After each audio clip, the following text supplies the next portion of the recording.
When we think of Peter Pan, we think of daring adventures, childhood magic, and eternal promise of Neverland. But what happens when we grow up? In Peter Pan 2 Return to Neverland, that answers that question, showing us that growing older doesn't mean losing the magic, it means literally carrying it with you.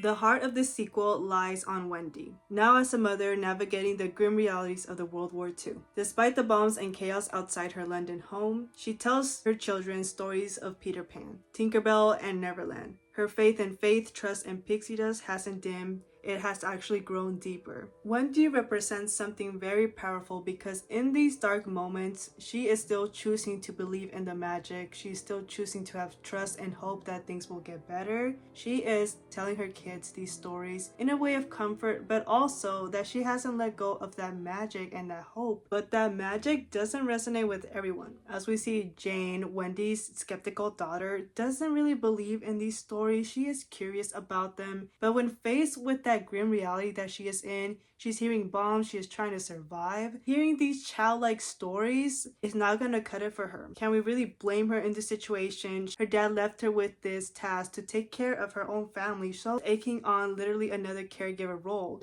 I need you here. Care of your mom and daddy.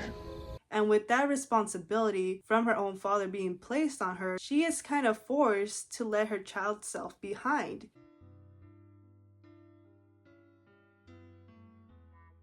Even though she's still young and she still longs for that, she is choosing to brush that aside in order to fulfill her dad's assigned duty. Jane's dismissal of her mother's story shows us that when we let fear and practicality take over, we lose our inner child. We lose our hope and wonder. Tension between mother and daughter adds emotional depth to the story and makes it super interesting. On one hand, you have Wendy, who believes in this inner child and this wonder and magic, which what helps is that she actually lived through a magical experience with Peter Pan. On the other hand, you have Jane, who's very practical, realistic, and this juxtaposition, he set the stage for a journey where belief is reawakened. That to me is super interesting. I think it is such an interesting and intriguing plot. That's what makes the sequel great, is just having this contrast between Jane and Wendy, and that's where we're starting off the story. In the original Peter Pan movie, we see that most of the kids there believed in Peter Pan and they supported him, and Wendy loved him. They didn't want to let go of that childhood. But Wendy realizes by the end that she actually is okay with growing up and you get certain wisdoms that you don't get as a child. So by the end, she embraces that, and here it adds on to this magical world. When Jane is taken to Neverland, that is truly when the film shines, because we get hit with a tribute to the original Peter Pan movie where we see the mermaids, the wonderful magical world, Captain Hook and his pirate ship, the Lost Boys, the songs, Tinkerbell. We get to see it all, so we're hit with this nostalgia, and it's also reminding us like this movie is different compared from the last. Immediately you see that Jane punches Peter Pan, dismisses him being real, already in sharp contrast to Wendy. Wendy was more feminine, caring about other people's feelings, very motherly, and Jane is very different. She has a different personality than her mom, and that already sets the stage that this movie does pay tribute to the original,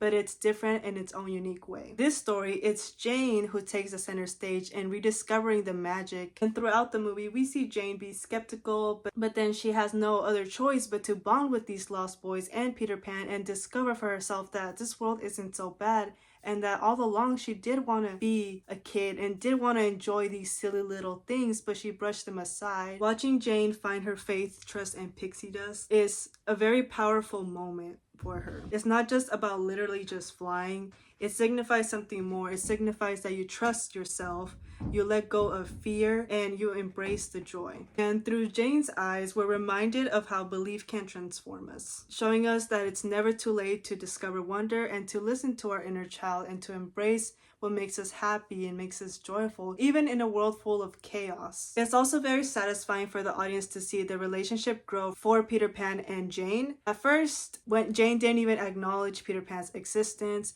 but over time, they began to form a good bond, and Jane was able to realize something very important from those interactions with Peter Pan. He begins to understand that there is strength and importance in believing in these joys and this magic. She understands that there is high value in having imagination. The movie also explores the idea of family. Jane is able to realize that there is importance in her real world family, and then also the family that she forms with Peter and the Lost Boys. She found those deep, meaningful connections in both worlds. It ended up transforming her and making her open up to these new experiences, made her see that, again, it's okay to let your inner child go. And one of the scenes that truly makes this sequel amazing is the final scene with Wendy and Peter Pan. Hello, Peter. It is so bittersweet. It hits the nostalgia feelings. And then the song and then the instrumental that plays in the background, it just hits the spot.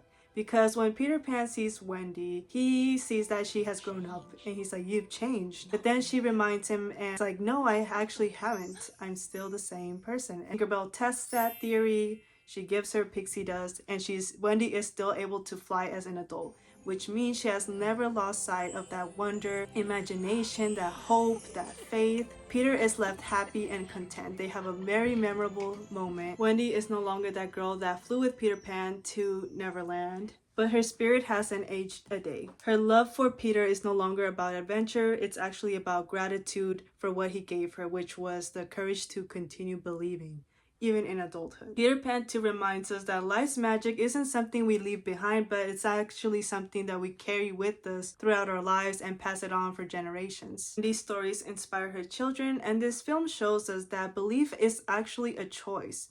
We have the choice to continue to believe in something despite the circumstances or environment we are in. It reminds us that regardless of our environment, we can still look at the beautiful things in life. We could still have some gratitude and acknowledge some appreciation for the things we have around us. We could still find moments of beauty and wonder in our everyday life. To me, this film is super important and heartfelt because especially the ending scene where Wendy did not let go of her childlike wonder. She grew up and she acknowledges the world that she lives in. She takes responsibility for her children. She is still an adult, but that doesn't mean that she let go of that hope and belief that she carried throughout her childhood. She is still keeping those close to her. She is still keeping those values and she's passing them on, which is something that I feel like in society, at least here in the US, many people seem to be, bullying others for enjoying childlike interests or for continuing to embrace their inner child. That is kind of put down upon, and society encourages to do adult-like things and engage in adult-like activities. It's fairly odd when people embrace any interest that feeds their inner child or helps them